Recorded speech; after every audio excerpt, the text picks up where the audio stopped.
Takeoff is the riskiest part of this whole attempt. The plane is so laden with fuel that it will need almost the entire length of this 3-mile runway to get off the ground.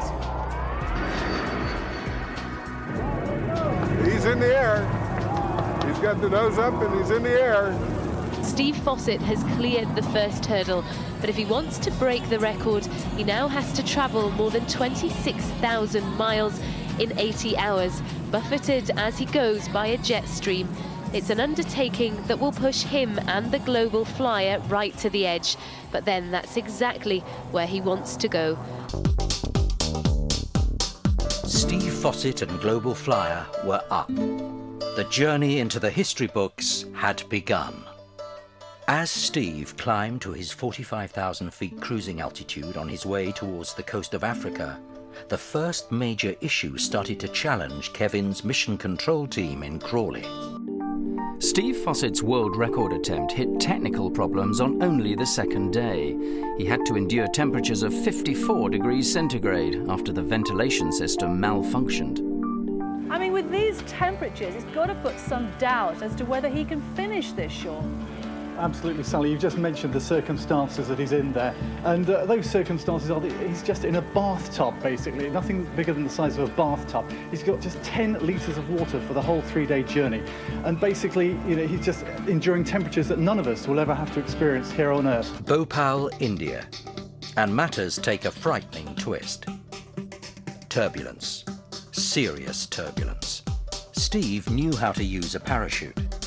But bailing out of Global Flyer at 45,000 feet could be a catastrophic event. Shook the aeroplane about sufficiently so that he would actually put his parachute on. Steve's journey continued across the Far East, the Pacific Ocean, back over the United States and across the Atlantic for an incredible second time. Absolutely fantastic. How are you feeling? Feel pretty good. Richard Branson was aboard the chase plane having a scheduled chat to Steve over the two-way radio when crisis hit. Richard and the chase plane team raced ahead to Bournemouth. Just after Steve had broken the record, when we just thought he had another half an hour to land in Manston in Kent, he had a complete electrical failure and he's just declared an emergency and he's trying to land, I think, at Bournemouth. He's got no visibility, his windscreen's completely iced up. So anyway, we're going to go down and land as quickly as possible and hopefully greet him there when he arrives.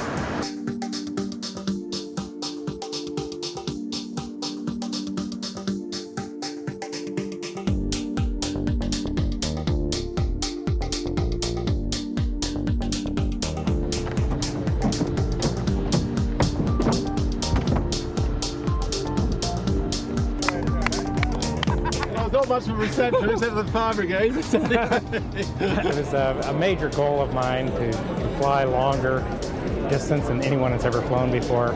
So it's very satisfying to finally achieve this record. You know, I've said that he's, you know, half human, half android. I'm now absolutely convinced he's almost, we need to check his DNA. He's almost definitely 100% android.